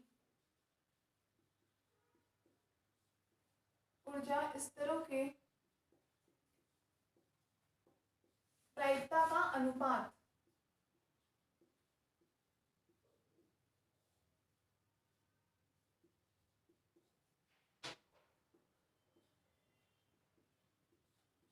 इन दोनों के, अगर हम कोई दो अलग अलग एनर्जी स्टेट ले लेते हैं तो इनमें प्रायिकता का अनुपात हम क्या निकाल लेंगे, P1 upon P2, P1 upon P2 के बराबर। ठीक है, तो हमारे पास कोई मान देखो E1 और E2 दोनों के लिए हमारे पास मान किसके बराबर आ जाएगा।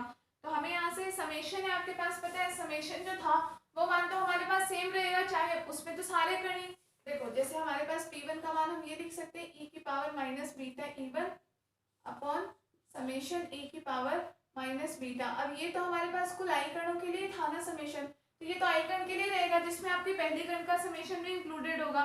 क्लियर है। इसी तरीके से अपॉन में B2 के लिए क्या मान आ जाएगा, e की पावर माइनस बीटा E2 और अपॉन में समेशन, क्योंकि आई कणों के लिए ध्यान रखना समेशन में आप कभी एक कण का मान नहीं बता सकते, तो e की पावर माइनस बीटा E1 के बराबर रहेगा। ये कैंसिल हो जाएगा, हमारे पास फाइनल मान क्या बच जाएगा, e की power minus beta E1 upon e की पावर माइनस बीटा E2। तो इसको हम क्या लिख सकते हैं, e की पावर माइनस बीटा हम कॉमन कर लेते हैं, ये आ जाएगा E2 माइनस E1 के बराबर। ये आपके पास प्रोबेबिलिटी का रेशियो आ जाएगा। ठीक है, और चूंकि बीटा बराबर आपको पता है बीटा बराबर होता है 1/KT, बीटा का मान आप लोग को पता तो होगा 1/kT होता है, ठीक है। तो इसका मतलब हम इस तरीके से भी लिख सकते हैं P1/P2 बराबर e की power minus E2 minus E1/kT, ठीक है। अलग अलग फॉर्मूले के अलग अलग तरीके से हम यूज करते हैं। कभी मान लो क्वेश्चन में अगर हमें टेम्परेचर दिए हैं, आप अपने आप समझ जाओ कि हम ये फॉर्मूला यूज कर लेते हैं। कभी अगर हमें डायरेक्टली बीटा का मान दे रखा है तो आप डायरेक्टली ये फॉर्मूला यूज में ले लो, ठीक है। तो दो अलग अलग ऊर्जा अवस्थाओं की प्रायिकता हो गई।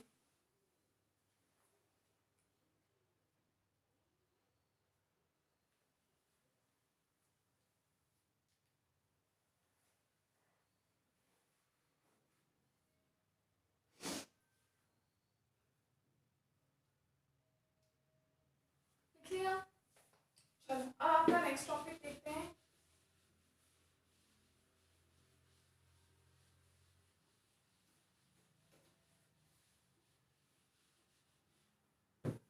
देखिए अब हम नेक्स्ट टॉपिक क्या देखते हैं, बोल्ट्जमान का संबंध देखते हैं प्रायिकता और एंट्रोपी दोनों में, ठीक है।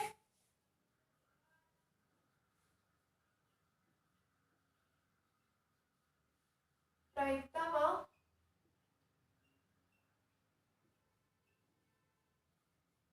एंट्रोपी में बोल्ट्जमान संबंध।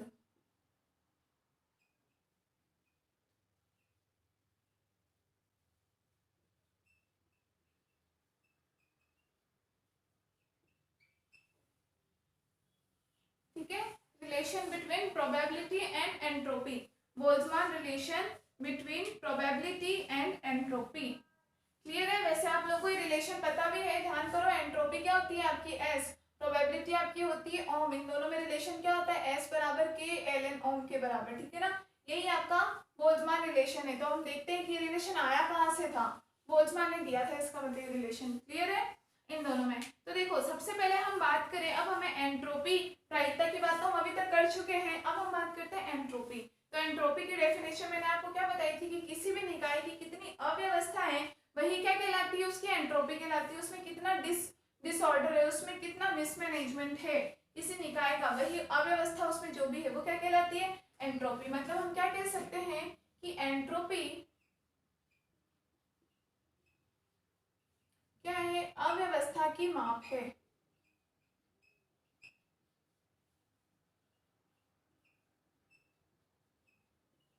एंट्रोपी क्या है, अव्यवस्था की माप होती है, ठीक है ना। किसी भी निकाय की अव्यवस्था को प्रदर्शित करती है। इसका मतलब हम क्या कह सकते हैं कि एंट्रोपी जिसे हम एस से प्रदर्शित करते हैं, ध्यान है ना, एंट्रोपी एस बराबर क्या होगा, हम एफ ऑफ ओमेगा इसको लिखते हैं कि एंट्रोपी को हम प्रायिकता का फलन लिख रहे हैं। क्यों, क्योंकि प्रायिकता भी क्या होती है, प्रायिकता भी एक प्रकार की संभावना को ही तो प्रदर्शित करती है, और संभावना भी एक प्रकार की अव्यवस्था है, ठीक है ना। चूंकि प्रायिकता लिख लेना ब्रैकेट में, चूंकि प्रायिकता ओम संभावना प्रदर्शित करती है,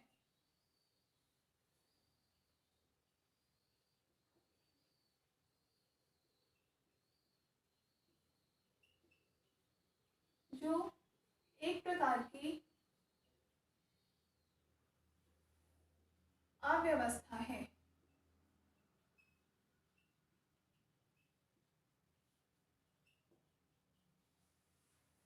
समझ में आ रहा है भाई। हमने प्रायिकता के बराबर क्यों कहा, प्रायिकता क्या बताती है, किसी चीज के होने की प्रोबेबिलिटी इतनी है, नहीं होने की प्रोबेबिलिटी इतनी है। तो एक प्रकार की क्या हुई, आप फिक्स तो नहीं हो किसी चीज को लेकर के, श्योर नहीं हो, तो वो भी तो एक प्रकार की अव्यवस्था हुई, एक मिसमैनेजमेंट हुआ कि आपको पता ही नहीं है कि क्या होने वाला है, ठीक है ना। और एंट्रोपी क्या होती है, एंट्रोपी भी अव्यवस्था होती है। इसका मतलब हम एस को, एंट्रोपी को हम किसका, प्रायिकता का फलन मान सकते हैं। तो एस बराबर हमने मान लिया एफ ऑफ ओम के बराबर, इसको हमने ले लिया समीकरण 1, ठीक है।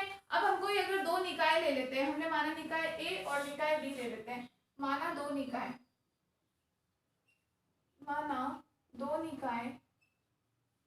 ए व बी है, ठीक है। तो निकाय ए के लिए क्या हो जाएगा, कोई निकाय ए है मान लो, ठीक है। इस प्रकार का हमने कोई निकाय मान लिया, इसमें अंदर कणों की संख्या है, तो इसके लिए एंट्रोपी कितनी हो जाएगी, एस ए बराबर क्या हो जाएगा, एफ ऑफ ओमेगा ए, प्रायिकता भी ओमेगा है, समीकरण नंबर 2 हो जाएगा, ठीक है। इसी तरीके से अगर हम निकाय बी ले लें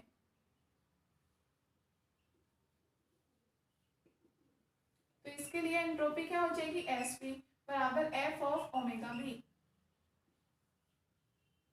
समीकरण एक से हम लिख सकते हैं समीकरण 2 और 3 के रूप में, क्लियर है, लिख दिया। तो अब अगर हम दोनों की कंबाइंड प्रायिकता की बात करें तो दोनों निकाय की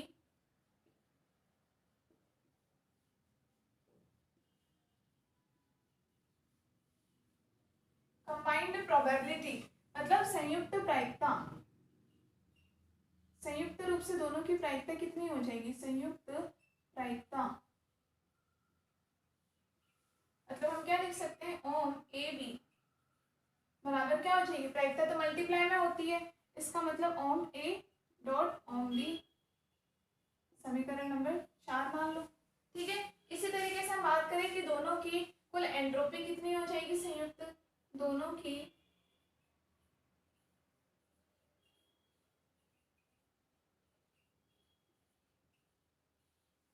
संयुक्त एंट्रोपी कितनी हो जाएगी, एस ए बी, एंट्रोपी दोनों प्लस में होगी, इसका मतलब S A plus S B, समीकरण नंबर 5 नोट कर लीजिए इतना फटाफट।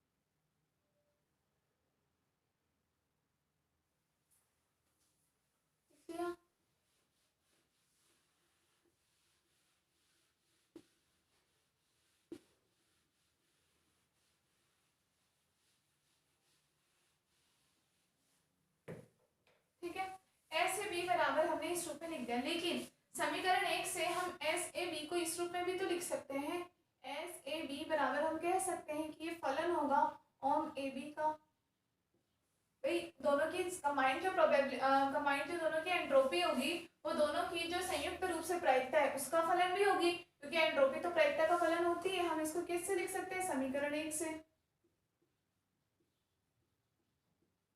क्लियर है। तो यहाँ पे हम देखें तो F of omega A B का मान किसके बराबर है, omega A dot omega B के बराबर, क्लियर है। और एस ए बी का मान किसके बराबर है, S A plus S B, तो ये S A plus S B बराबर F of omega A dot omega B, clear है, समीकरण नंबर 6।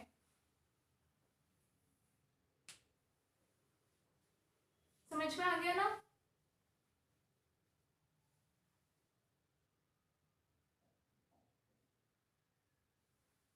ठीक है, अब हम क्या करते हैं, समीकरण 6 को पहले ओमेगा ए के रेस्पेक्ट में आंशिक रूप से अवकलन करते हैं, मतलब पार्शियल डिफरेंशिएशन करते हैं, ठीक है। तो समीकरण 6 का आंशिक अवकलन करने पर, पार्शियल डिफरेंशिएशन करने पर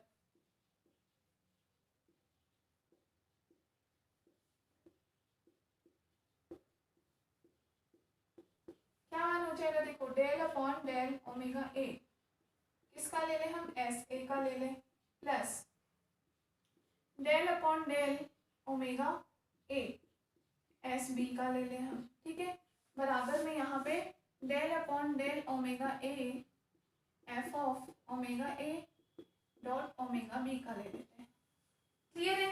अब यहाँ पे देखो सबसे पहले जैसे हम बात करें, अगर हम ओमेगा ए का ले रहे हैं, ठीक है, और एस ए जो है, एस ए क्या हमने बताया था इक्वेशन नंबर 2 से, किसके बराबर था हमारा, S A F of omega ए के बराबर था, एस ए बराबर एफ ऑफ ओमेगा ए था, मतलब कि एक तरीके से एफ ऑफ ओमेगा ए हम इसको लिख सकते हैं, ठीक है। इसको हम ओमेगा ए सॉरी या इसको हम इस तरीके से लिख सकते हैं, del upon del omega A, किसका हम ले रहे हैं, एफ ऑफ ओमेगा ए का, यहीं पे हम लिख लेते हैं इसको, या पहले मैं कर देती हूँ उसके बाद लिख दूंगी, ठीक है ना। जैसे एफ डैश, इसका डिफरेंशिएशन कर रहे हो आप, तो क्या मान आ जाएगा, एफ डैश ओमेगा ए के बराबर, यहाँ पे लिख लेना चाहिए क्योंकि एस ए बराबर एफ ऑफ ओमेगा ए के बराबर है, क्लियर है। तो यहाँ से समझ जाना, एस ए का डिफरेंशिएशन, एस ए किसके बराबर था, समीकरण 2 से एफ ऑफ ओमेगा ए, और एफ ऑफ ओमेगा ए का पार्शियल डिफरेंशिएशन तो एफ डैश ओमेगा ए बन जाएगा, ठीक है, प्लस एस एस बी किसका एफ ऑफ ओमेगा बी होगा और ओमेगा ओमेगा बी का ओमेगा ए के रेस्पेक्ट में डिफरेंशिएशन कितना हो जाएगा, 0 हो जाएगा बराबर। अब यहाँ पे हमारे पास ए और बी दोनों हैं तो हमें ए डॉट बी से क्या करना पड़ेगा, दोनों का ही करना पड़ेगा। ठीक है, तो दोनों का हम करके देखते हैं हमारे पास मान क्या आएगा। तो देखो जैसे पहले हम किसका करेंगे, ओमेगा, अगर हम ओमेगा बी लेकर के बाहर ले लेते हैं, ठीक है, और इसका हम कर देते हैं बाकी ओमेगा ए का, तो हमारे पास मान कितना आ जाएगा, F dash omega A omega B. ठीक है, प्लस दूसरा जब हम करेंगे ओमेगा ए को अगर हम बाहर ले लेते हैं और ओमेगा बी के रेस्पेक्ट में करेंगे तो मान फिर 0 ही आएगा, तो ये मान तुम्हें क्या हो जाएगा, 0, वो मान हो गया हमारे पास 0। तो फाइनली हमारे पास रिजल्ट क्या आया यहाँ से, एफ डैश ओमेगा ए बराबर ओमेगा बी इंटू में F dash omega A dot omega B. ये हमारे पास क्या आ गया, ओमेगा ए के रेस्पेक्ट में हमने पार्शियल डिफरेंशियल किया। ठीक है, तो इसको आपको समीकरण डालो, समीकरण नंबर 7।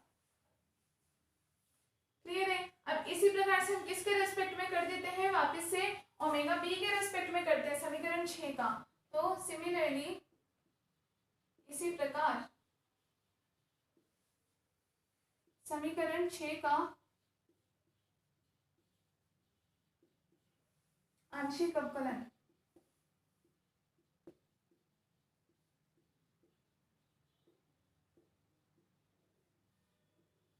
ओमेगा बी के सापेक्ष करने पर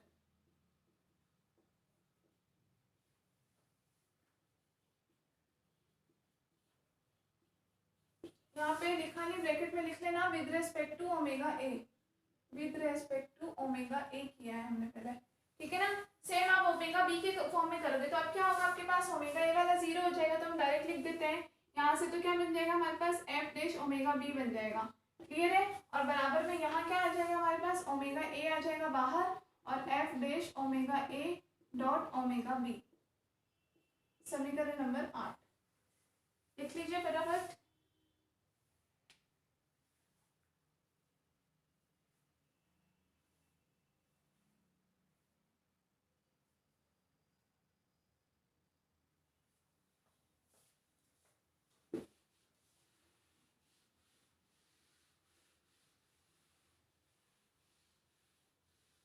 ठीक है, दोनों का मान हमारे पास आ गया, तो हम क्या करें, समीकरण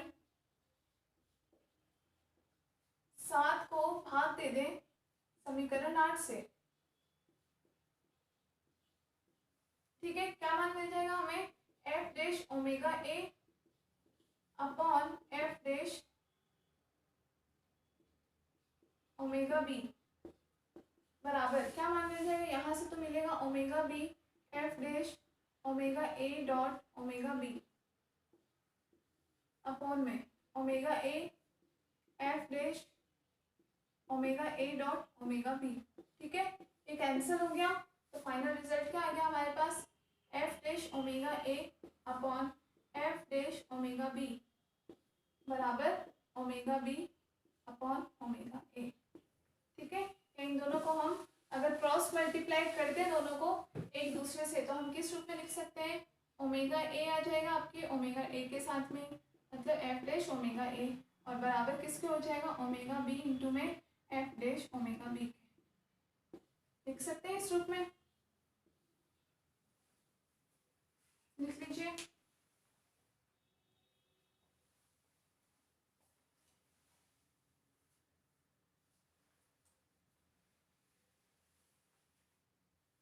ठीक है, तो ये रिजल्ट हमारे पास कब आया, जब हमने शुरू में हम कोई 2 निकाय लेकर के चले। ठीक है ना, ए और बी निकाय लेके चले तो दोनों के लिए हमारे पास रिजल्ट ये आ गया। अगर इसका मतलब अगर आप कोई तीसरा निकाय भी ले लोगे, कितने भी निकाय ले लो, सबके रिजल्ट सेम आना चाहिए। ठीक है ना, तो हम क्या बोले कि यदि एक अन्य निकाय, एक और निकाय लेकर के हम ले, एक अन्य निकाय सी लेने पर, तीसरा निकाय अगर हम एक और सी भी लेके चलते तो भी हमारे पास रिजल्ट क्या आ जाता, देखो omega A F dash omega A बराबर ओमेगा बी, तो एफ डैश ओमेगा बी, इसका मतलब सी के लिए भी रिजल्ट क्या आता, ओमेगा सी, तो एफ डैश ओमेगा सी। ठीक है, और इन सब के मानों को हम किसी कांस्टेंट के बराबर मान लेते हैं, तो बराबर हमने मान लिया के। लिख लेना जहां के बराबर क्या है, कोई कांस्टेंट। ठीक है, कोई कांस्टेंट के बराबर मान लेते हैं हम। इसको आप नाम दे दो समीकरण नंबर 9। समीकरण नंबर 9।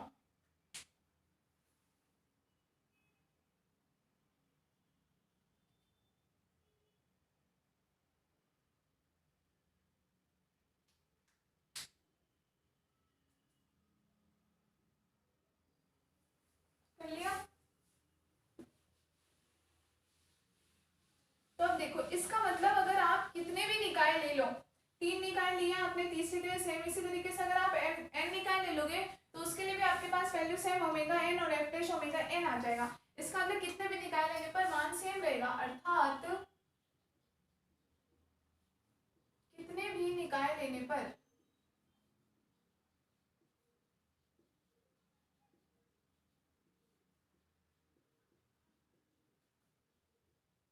क्या कह सकते हैं हम, प्रायिकता समान होगी। प्रायिकता का जो संबंध आया है, प्रायिकता का संबंध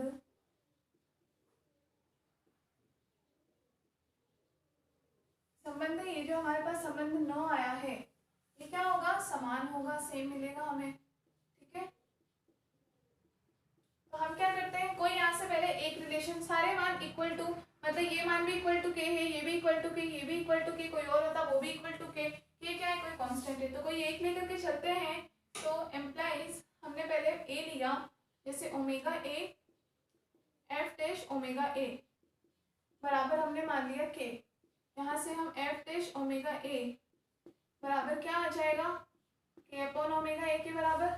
क्लियर है, समाकलन कर दें अगर हम, समाकलन करने पर ऑब्वियसली सी बात है समाकलन किसके रेस्पेक्ट में होगा, ओमेगा ए के रेस्पेक्ट में ही होगा। ठीक है, तो यहाँ तो मान क्या आ जाएगा आपके पास, एफ ओमेगा ए बराबर में के आगे आ गया और आपके पास आ जाएगा एल एन ओमेगा ए। ठीक है ना, मतलब समाकलन किया, मतलब एक तरह से ये मान लो आप, यहाँ तो आपके पास एफ डैश ओमेगा ए करना है, देख लीजिए जिनको समझ में नहीं आया, बराबर में के कांस्टेंट बाहर आ गया, आपके पास डी ओमेगा ए के रेस्पेक्ट में कर दिया आपने समाकलन ओमेगा ए का, तो dx अपॉन x का इंटीग्रल क्या होता है, log x ही होता है, तो ln ओमेगा a आ जाएगा। क्लियर है, प्लस कोई कांस्टेंट c के बराबर। सही है, यही रिजल्ट मिल जाएगा हमें। आप इसे ले लो समीकरण नंबर 10, इसे मान लो समीकरण नंबर 11। इसी तरीके से अगर हम कोई और ले लें तो भी हमें सेम मान ही मिल जाएगा। ठीक है ना, तो हम b के लिए हम ये मान डायरेक्ट लिख देते हैं। एक हमने सॉल्व करके देख लिया, इसका मतलब b के लिए भी सेम रिजल्ट आएगा, अर्थात हम क्या ले लें, सिमिलरली ओमेगा बी के लिए हमारे पास क्या आएगा, एफ ऑफ ओमेगा बी बराबर क्या आ जाएगा, K L N omega B plus C, समीकरण नंबर 12। ठीक है ना, और इसका आंसर सेम के लिए सेम होगा, एफ अगर आप ओमेगा सी ले लो तो मान क्या आ जाएगा आपके पास, K L N omega C plus, ये सी कोई कांस्टेंट है, ध्यान रखना दोनों सी में डिफरेंस है, ये सी कोई कांस्टेंट है। ठीक है, सी डैश मान लो आप कुछ भी, ताकि कंफ्यूजन ना हो। तो ये आपके पास समीकरण नंबर 13 हो गए। मतलब कि हम कह सकते हैं कि कितने भी निकाय ले लें सबके लिए हमारे पास मान क्या हो जाएगा, सेम हो जाएगा। तो हम इसके लिए एक जनरल फॉर्म क्या लिख सकते हैं, अर्थात एक सामान्य रूप में अगर हम समीकरण लिखे, इन जनरल फॉर्म,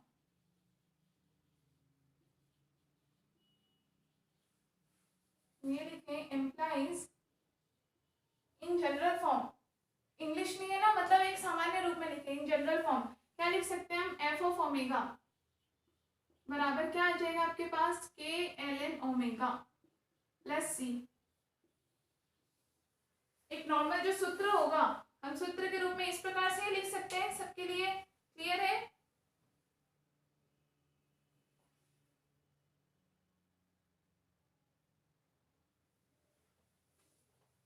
लिख लिया। और समीकरण 1 से आपने एफ ऑफ ओमेगा किसके बराबर बताया था, एस के बराबर। समीकरण 1 से एफ ऑफ ओमेगा फर्स्ट हम लेके यही चले थे, बराबर एस आया था हमारे पास। इम्प्लाइज हम इक्वेशन क्या बन जाएगी हमारे पास, एफ ऑफ ओमेगा बराबर एस, एस बराबर के एल एन ओम प्लस सी।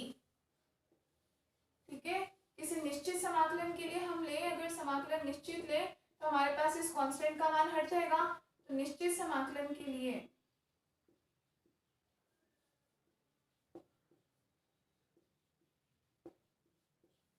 एस बराबर क्या आ जाएगा, के एल एन ओम। यही होता है हमारा रिलेशन। इसी को हम क्या कहते हैं, बोल्ट्जमान का प्रायिकता और एंट्रोपी में रिलेशंस। ठीक है, तो बोल्ट्जमान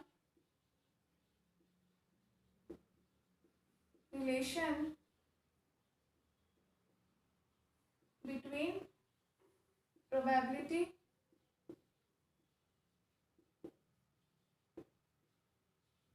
एंड एंट्रोपी।